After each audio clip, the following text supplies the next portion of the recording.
The perfect bite.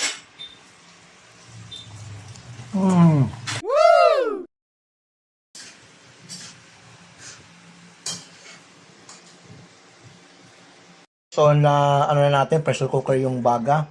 Saka, puso ba itong isa? Ito, puso no, ng baboy? Oo. Yan o.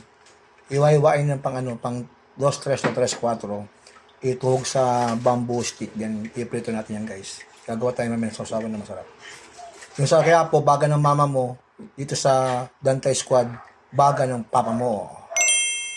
Gagawa tayo ng pangbabad sa ating, pang-marinade sa ating baga na pressure cooker. Iniiwa-iwa na ni Agomeno. Yan. Okay? Tapos, para man siya instead of suka. Yan, para maganda yung asim niya. Okay? Then, we will put oyster sauce mamaya pagkalagay dito.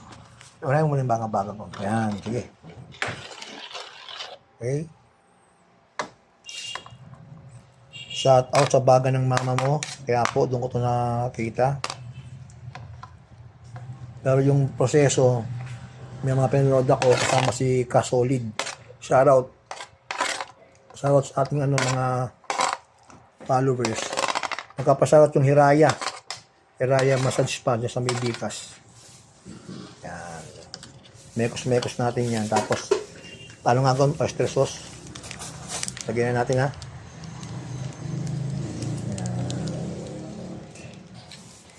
Alright. Good. Ay, mekos-mekos. Babadyan ko ng 1 hour. Ang bango na. Amoy ko yung aroma ng oyster tsaka ng kalamansi. So, hindi natin nilagyan ng ng sili. Pero kung gusto yung maanghang, lagyan ng sili. Ako yung may sili. At na usugat ang ating dila.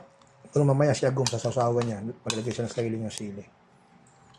Okay. Very good. Lalagyan natin ng asukal. Yan. 1, 2 kutsarang spoonful gum. Yan. Okay. So, gawa tayo ng sausawan habang nakababad yung ating baga. Ang pinaka-base ay suka. Okay, yan. Tapos, konting toyo lang guys para at least kasi may toyo na yung yung ating bagay. Okay? Likamki yan. Likamki. Ano lang to guys, tansyameter lang to.